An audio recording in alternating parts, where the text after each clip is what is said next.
اللہ الرحمن الرحیم۔ جی آج ہم بات کریں گے، جو ہمارا لیکچر بننے جا رہا ہے وہ آج دیکھیں گے حضرت عثمان رضی اللہ تعالیٰ عنہ کی دور خلافت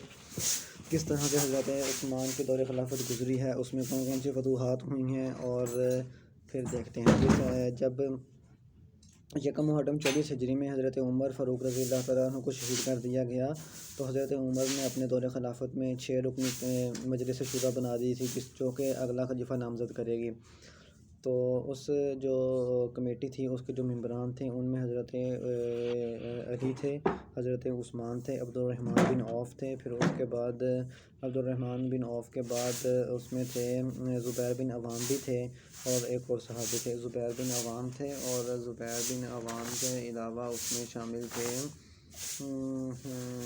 زبیر بن عوام سعید بن زید بھی شامل تھے۔ لیکن عبد الرحمن بن عوف کو چیف الیکشن کمیشن بنا دیا گیا۔ انہوں نے مدینہ میں جا کر لوگوں سے آراء لیں، تو لوگوں نے رائے حضرت عثمان کی دی، حضرت عثمان کو خلیفہ بنا دینا چاہیے۔ تو یکم محرم 24 ہجری سے لے کر 18 ذی الحج 35 ہجری تک، یعنی 11 سال 11 ماہ اور 8 دن ہے جو حضرت عثمان نے خلافت کی ہے، حکومت کی ہے۔ تو اب وجہ یہ ہے کہ لوگوں کی آراء کیوں تھی کہ حضرت عثمان رضی اللہ تعالیٰ عنہ کو خلیفہ بنا دیا جائے، کیونکہ جو پیچھے گزرا ہے جو پیچھے 10 سال اور 6 ماہ حضرت ان کے گزرے ہیں عمر فاروق رضی اللہ تعالیٰ عنہ کے، تو حضرت عمر رضی اللہ تعالیٰ عنہ سخت طبیعت کے مالک تھے۔ تو حضرت عمر رضی اللہ تعالیٰ عنہ کا جو دور گزرا ہے، کیونکہ حضرت عمر بہت ہی سخت طبیعت کے مالک تھے اور قانون کو بہت پسند کرتے تھے،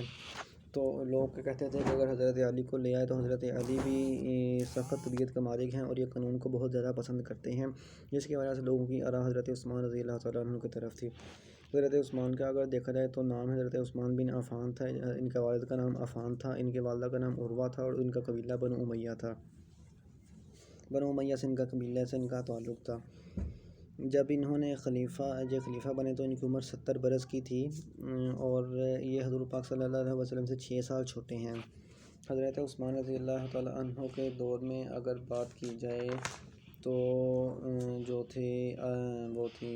اگر تھوڑا سا حضرت عثمان کے بارے میں مزید بتا دوں تو ان کو ذو الحجرتین بھی بولتے ہیں اور ذو النورین بھی بولتے ہیں۔ ذو النورین اس لیے بولتے ہیں، یہ دو نور والے ہیں، کیونکہ نبی پاک صلی اللہ علیہ وسلم کی جو بیٹی تھی حضرت رقیہ اور حضرت ام کلثوم، ان دونوں کی باری باری شادی حضرت عثمان رضی اللہ تعالیٰ عنہ سے ہوئی تھی۔ ذو الحجرتین ان کو اس لیے بولتے ہیں کہ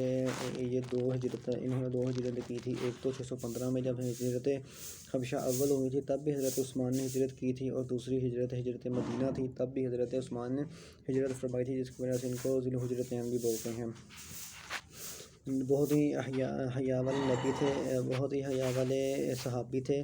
اور یہ وہ صحابی ہیں جن کی حیا حضور پاک صلی اللہ علیہ وسلم بھی فرمایا کرتے تھے، ان کی حیا کرتے تھے۔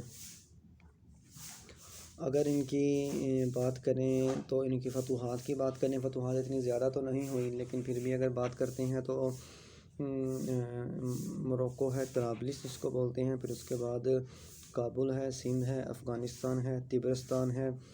جو موروکو ہے، جو طرابلس ہے، اس کو فتح کیا تھا عبد الرحمن ابی بکر نے اور عبداللہ بن زبیر نے۔ اور اگر بات کریں تبرستان کی، تو تبرستان کو فتح کیا تھا سعید بن عامر نے اور عبداللہ بن عامر نے، ان 2 لوگوں نے مل کر تبرستان کو فتح کیا تھا۔ اور اگر بات کریں تیونیشیا کو، تو تیونیشیا بھی اسی دور میں فتح ہوا تھا، اور تیونیشیا کو فتح کیا تھا عمر بن العاص کے جو بھتیجے ہیں عقبہ بن نافع، اور ان کو کہتے ہیں کہ کنکورر آف سینٹرل ایشیا، یعنی سینٹرل ایشیا کو فتح کرنے والے بھی یہی ہیں، عقبہ بن نافع جو عمر بن ابو العاص کے جو بھتیجے ہیں، اور انہوں نے تیونیشیا کو فتح کر کے ایک نیا شہر آباد کیا تھا جس کا نام تھا قیران نام سے انہوں نے ایک نیا شہر آباد کیا تھا۔ اور اگر مزید دیکھا جائے تو یہ ان کی فتوحات تھیں۔ اور اس کے بعد اگر دیکھا جائے تو جس طرح سے حضرت ابوبکر اور حضرت عمر رضی اللہ تعالیٰ عنہ نے اپنی حکومت کو سٹیبل کیا تھا، کنسولیڈیٹ کیا ہوا تھا، اس طرح سے حضرت عثمان حکومت کو کنسولیڈیٹ نہ کر سکے، جس کی وجہ سے انہی کے دور میں خلافت لڑکھڑا گئی تھی، خلافت کمزور ہو گئی تھی۔ اس کی وجہ کچھ وجوہات بھی ہیں، جس طرح سے حضرت عمر رضی اللہ تعالیٰ عنہ کے دور میں انہوں نے قانون بنا دیا تھا کہ کوئی بھی گورنر 2 سال سے زائد کا عرصہ کے لیے نہیں رہے گا، اور دوسرا ان کا یہ اصول تھا کہ وہ اپنے قبیلہ کے لوگوں کو گورنر نہیں بنایا کرتے تھے، لیکن جو حضرت عثمان تھے، حضرت عثمان رضی اللہ تعالیٰ عنہ نے آ کر اپنے قبیلہ کے لوگوں کو گورنر بنانا شروع کر دیا۔ جس طرح سے اگر بات کریں تو حضرت عمر رضی اللہ تعالیٰ عنہ نے اپنے آخری وقت میں سعد بن ابی وقاص کو، جو ایران کے گورنر تھے، ان کو ہٹا کر مغیرہ بن شعبہ کو لگا دیا تھا۔ لیکن جب حضرت عثمان کا دور آیا تو حضرت عثمان نے آ کر مغیرہ بن شعبہ کو ہٹا کر دوبارہ سعد بن ابی وقاص کو گورنر بنا دیا۔ پھر سعد بن ابی وقاص کو گورنر سے معزول کر کے انہوں نے اپنے دو شریک بھائی کو گورنر بنا دیا، جس کا نام تھا ولید بن عقبہ بن معیط۔ اور یہ ولید تو وہی ہے جو جنگ بدر میں قیدی بن کر آیا تھا، اس کو قتل کر دیا گیا تھا۔ آگے اس کا بیٹا تھا عقبہ بن نبی معیط، اور یہ وہی ہے جس نے نبی پاک صلی اللہ علیہ وسلم کے گلا مبارک میں کپڑا ڈال کر کھینچنے کی کوشش کی تھی۔ تو حضرت عثمان نے ان کو کیا کیا، اس کو کوفہ کا گورنر بنا دیا تھا۔ ٹھیک ہے جی، کوفہ کا گورنر بنایا تھا، سوری ایران کا نہیں، کوفہ کا گورنر بنا دیا تھا، کیونکہ حضرت عمر نے کوفہ کے گورنر سعد بن ابی وقاص کو ہٹا کر مغیرہ بن شعبہ کو لگایا، لیکن حضرت عثمان نے آ کر مغیرہ بن شعبہ کو ہٹا کر سعد بن ابی وقاص کو دوبارہ لگا دیا، پھر سعد بن ابی وقاص کو ہٹا کر ولید بن عقبہ بن نبی معیط کو بنا دیا۔ دوسرے نمبر پر اگر دیکھا جائے، جو کہ مصر کے گورنر تھے عمرو بن العاص، تو انہوں نے اس کو ہٹا کر، عمرو بن العاص کو ہٹا کر اپنے دو شریک بھائی تھے جس کا نام تھا عبداللہ بن ابی سرہ، اس کو لگا دیا۔ لیکن عبداللہ بن ابی سرہ سے تھے جو مصر کنٹرول نہیں ہوا تھا، انہوں نے دوبارہ سے عمرو بن العاص کو بنا دیا۔ پھر جب عمرو بن العاص کچھ دن رہے، پھر عبداللہ بن سرہ کو بنا دیا، پھر عبداللہ بن سرہ سے نہ کنٹرول ہوا، پھر عمرو بن العاص کو بنا دیا۔ اس طرح انہوں نے 3 دفعہ کیا۔ تو جب ایک ٹیریٹری میں اس طرح 3 جلدی سے حکمران بدل دیا جائے تو وہ علاقہ کمزور ہو جاتا ہے، اس کو کنسولیڈیٹ کرنا مشکل ہو جاتا ہے۔ 2 ہو گئے، ایک تو کوفہ کا گورنر، دوسرا مصر کا گورنر۔ تیسرا اگر بات کریں تو امیر شام تھے امیر معاویہ رضی اللہ تعالیٰ عنہ۔ امیر معاویہ حضرت عمر رضی اللہ تعالیٰ عنہ کے دور سے لے کر حضرت اتبوی وہ امیر شام تھے، اور پہلے وہ دمشق کے تھے، پھر اس کے بعد جب علاقہ فتح ہوتا گیا تو یہ تقریباً شام کے گورنر بنا دیے گئے تھے۔ شام کا ان کو گورنر بنا دیا گیا تھا امیر معاویہ کو، اور امیر معاویہ نے ہی حضرت عثمان کے دور میں پہلا جو مہدی بیٹا تھا وہ بنا دیا تھا۔ مگر انہوں نے جو امیر شام ہیں یہ 12 سال شام کے امیر رہے ہیں، گورنر رہے ہیں، یعنی اتنے عرصہ، لمبا عرصہ کے تحت صرف ایک ہی گورنر نے سرو کیا ہے 12 سال کے لیے۔ پھر اگر چوتھے نمبر پر بات کریں تو جو چوتھے نمبر پر بات آتی ہے، جو تھے وہ حکم بن عمر اور مروان بن حکم تھا، حکم بن العاص تھا، اور ایک تو عمر بن العاص ہے، ایک حکم بن العاص ہے۔ حکم بن العاص اور مروان بن حکم یہ دونوں باپ بیٹا ہیں۔ حکم بن العاص کو نبی پاک صلی اللہ علیہ وسلم نے مدینہ سے طائف کی طرف جلا وطن کرا دیا تھا، کیونکہ یہ نعوذ باللہ نبی پاک صلی اللہ علیہ وسلم کی نقلیں اتارا کرتا تھا اور بیہودہ قسم کی شرارتیں کیا کرتا تھا، تو نبی پاک نے ان کو جلا وطن کر دیا تھا۔ مگر اس نے حضرت ابوبکر صدیق کے دور میں، حضرت عمر کے دور میں اجازت مانگی کہ اس کو مدینہ میں آ کر رہنے کی اجازت دی جائے، لیکن ان دونوں خلفاء نے اجازت نہ دی۔ لیکن جو تھے حضرت عثمان تھے، انہوں نے اس کو اجازت دے دی اور یہ آ گیا، حکم بن العاص آ گیا اور اس کو مدینہ میں آ کے اجازت بھی دے دی، اور اس کے بیٹے کے ساتھ مروان بن حکم کے ساتھ حضرت عثمان نے اپنی نہ کہ شادی کر دی، بلکہ اسی کے بیٹے کو مروان بن حکم کو چیف سیکرٹری بنا دیا گیا، اور یہ بہت بے ایمان تھا اور اسی طرح اگر دیکھا جائے تو جو گورنر کا بنا دیا تھا اس کو ولید بن عقبہ کو، اور وہ شراب پیا کرتا تھا۔ اس طرح سے کچھ معاملات خراب ہو گئے تھے، اور یہ گورنر تھے یہ لوگوں سے جزیہ ٹیکس اکٹھا کیا کرتے تھے اور لوگوں پر ظلم بھی بہت زیادہ کیا کرتے تھے۔ لوگ بہت پریشان تھے، لوگ بہت تنگ تھے۔ اس وجہ سے مصر سے ایک 750 لوگوں کا قافلہ آیا، جس میں محمد بن ابی بکر بھی شامل تھے۔ محمد بن ابی بکر حضرت ابوبکر صدیق کے بیٹے ہیں، حضرت امیس سے ہوئے تھے یہ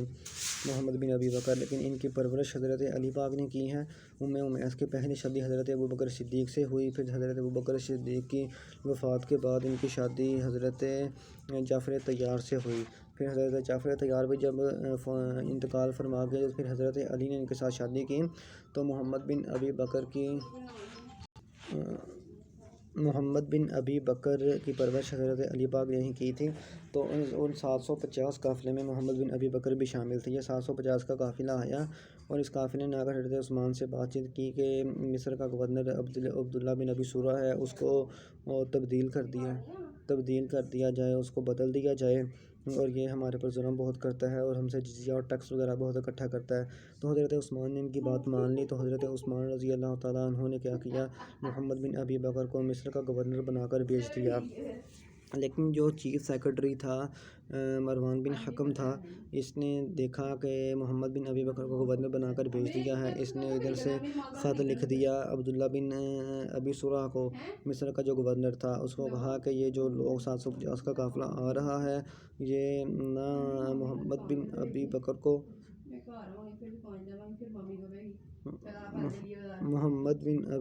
کو نہ گورنر بنا کر بھیجا ہے، لہٰذا تم اپنی حکومت کو قائم رکھنا، اور ان کے الٹی سمت میں ان کے ہاتھوں کاٹ کر خود حکومت کیے رکھنا۔ لیکن جب یہ قافلہ 750 کا قافلہ واپس جا رہا تھا، تو راستے میں ان کو یہ خط کا پتہ چل گیا کہ خط لکھ دیا، تو انہوں نے سمجھا کہ نعوذ باللہ وہ غلط فہمی کا شکار ہوئے کہ شاید حضرت عثمان نے ان کو خط لکھا ہے، اور حضرت عثمان نے یہ خط لکھا۔ وہ حضرت عثمان کے پاس آئے اور کہنے لگے کہ ایک طرف تو آپ ہمیں کہہ رہے ہیں کہ محمد بن ابی بکر گورنر بن جائیں گے، دوسری طرف آپ خط لکھا ہوا ہے، کہ مطلب غلطی کا شکار ہو گئے تھے۔ تو یہ 750 لوگوں نے آ کر حضرت عثمان رضی اللہ تعالیٰ عنہ کے گھر کا 40 دن کے لیے محاصرہ کر لیا، اور پھر انہوں نے حضرت عثمان رضی اللہ تعالیٰ عنہ کو شہید کر دیا تھا۔ اور ساتھ ہی 750 لوگوں میں کوفہ بصرہ کے لوگ بھی شامل تھے، کوفہ بصرہ کے لوگ تھے شامل، اور باقی بھی لوگ شامل تھے۔ بلوائی ان کو بولتے ہیں، بلوائیوں کا گروہ تھا یہ۔ اگر ان کی انتظامی امور کی بات کی جائے تو حضرت عثمان رضی اللہ تعالیٰ عنہ نے جامعۃ القرآن بھی بولتے ہیں، کیونکہ انہوں نے قرآن مجید کا جو اس وقت کتابی شکل تھی وہ 7 لہجوں میں تھی، تو حضرت عثمان رضی اللہ تعالیٰ عنہ نے کہا کہ کیوں نہ کتاب ایک ہی شکل میں، کتابی شکل قرآن مجید کی ایک ہونی چاہیے، لیکن لہجے 7 ہونے چاہیے، 7 لہجوں میں آپ قرآن مجید کو پڑھ سکتے ہو۔ تو انہوں نے اس کام کو کیا کیا، حضرت زید بن ثابت کو، جو کہ حضرت ابوبکر صدیق کے دور میں 7 رکنی کمیٹی بنا دی تھی، حضرت عثمان نے حضرت زید بن ثابت کی قیادت میں 8 رکنی کمیٹی بنا دی، اور انہوں نے کیا اعلان کر دیا کہ جس کے پاس جس زبان میں، جس لہجے میں قرآن مجید لکھا ہے تو وہ لے آئے۔ تو انہوں نے لا کر ایک زبان، قریش کی زبان عربی میں قرآن مجید کو کہا کہ لکھائی کی شکل میں، کتابی شکل میں صرف قرآن مجید کا لہجہ ایک ہونا چاہیے، اور مگر پڑھنے کی اجازت ہے، 7 لہجے میں پڑھ سکتے ہیں۔ جس طرح سے اگر مصری لہجے کی بات کریں تو اس میں جیم نہیں ہے، تو یہ عبدالجمال کو عبدالگمال پڑھتے ہیں، یہ جدہ کو گدہ پڑھتے ہیں۔ تو پھر انہوں نے باقی جن لوگوں نے آ کر ان کو تمام دوسرے لہجوں میں لکھا ہوا قرآن مجید دیا، تو انہوں نے جلا دیا۔ جس طرح سے اگر دیکھا جائے تو عبدالرحمن ابی بکر اور حضرت عائشہ رضی اللہ تعالیٰ عنہ کے پاس پورا قرآن مجید لکھا پڑا تھا، لیکن وہ دوسرے لہجوں میں تھا، تو حضرت عثمان نے ان کو جلا دیا تھا، اور پورے قرآن مجید کے صرف ایک کتابی شکل دی، جو کہ عربی میں تھی۔ اگر بات کی جائے تو مدینہ میں قحط آ گیا، تو حضرت عثمان رضی اللہ تعالیٰ عنہ نے 1000 جو تھے وہ، بلکہ 1000 نہیں 1,00,000 ہیں شاید، لدے اونٹ بھی دیے تھے۔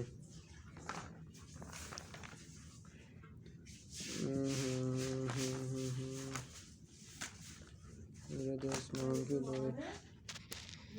اور مدینہ میں قحط بھی آ گیا تھا، تو حضرت عثمان نے بنیرہ کنواں بھی خرید کر دیا تھا۔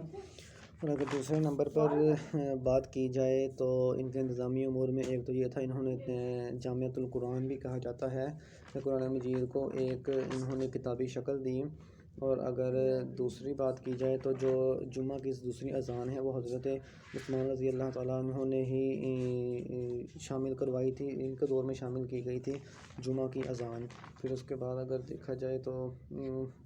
ہاں یہ دو ہی ہیں جو ان کے مین ہے جی کام ہیں۔ اور جب جامعۃ القرآن میں انہوں نے اس وقت 4 تھیں جی وہ جلدیں بنوائی تھی قرآن مجید کی جو کہ عربی لہجہ میں تھیں، اور وہ آج بھی ایک استنبول میں ہے، ایک جدہ میں ہے، ایک پیرس میں ہے اور ایک تاشقند میں ہے۔ یہ 4 کی 4 جلدیں تھیں۔ جمعہ کی اذان بھی ہے وہ انہوں نے کی تھی۔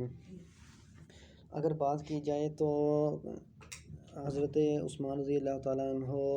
چوتھے یا 5ویں انسان ہیں جنہوں نے اسلام قبول کر لیا تھا۔ جب انہوں نے اسلام قبول کیا تو جن کے قبیلہ کے لوگ تھے بنو امیہ، وہ ان سے دور ہو گئے تھے اور بول چال بھی بند کر دی تھی اور ساری زندگی گزر گئی تھی کہ یہ اپنے لوگوں کے ساتھ نہیں رہ سکے، جس کی وجہ سے جب یہ ان کے دور خلافت میں آئے تو انہوں نے کہا کہ نبی پاک صلی اللہ علیہ وسلم اور اللہ پاک کا درس ہے کہ صلہ رحمی کرنی چاہیے، رشتہ داروں کے ساتھ اچھا سلوک کرنا چاہیے۔ تو انہوں نے نیپوٹزم کرنا شروع کر دیا، یعنی اپنوں کو نوازنا شروع کر دیا۔ گورنر بنانا ہے تو اپنے ہی قبیلہ کے لوگوں کو بنانا شروع کر دیا تاکہ قبیلہ کے لوگ ان سے محبت کرنا شروع کر دیں۔ شاید یہ وجہ تھی کہ جس کی وجہ سے انہوں نے اپنے لوگوں کو گورنر بنانا شروع کر دیا، لیکن انہوں نے اس کو اچھی طرح سے گورنروں نے اچھی طرح سے اس کو خلافت کو چلایا نہیں، بلکہ اس کو لڑکھڑا دیا، اس کو ختم کر دیا۔ اور اگر ان کی شہادت کی بات کریں تو 18 ذو الحج کو وہ 750 لوگوں نے آ کر ان کے گھر کا 40 دن تک محاصرہ کیا۔ 18 ذی الحج میں 82 سال کی عمر میں عثمان رضی اللہ تعالیٰ عنہ کو شہید کر دیا گیا، اور شہید کر تو حضرت نائلہ جو ان کی بیوی تھیں انہوں نے ان کو بچانا چاہا، لیکن ان ظالموں نے ان پر بھی وار کر دیا اور ان کی انگلی بھی کاٹ دی گئی تھی۔ پھر اس کے بعد اس طرح سے حضرت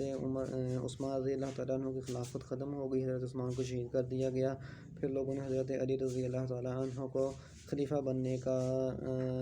کہا، لیکن حضرت علی نے پہلے تو انکار کر دیا، لیکن بعد میں لوگوں کی اصرار کی وجہ سے، لوگوں کے بار بار کہنے کی وجہ سے حضرت علی رضی اللہ تعالیٰ عنہ نے دورہ خلافت سنبھال لیا۔ پھر چوتھے خلیفہ حضرت علی آئیں گے۔ اب حضرت علی کی دور حکومت دیکھیں گے کہ انہوں نے کس طرح سے حکومت چلایا اور کس طرح سے انتظامی امور کو سر انجام دیا۔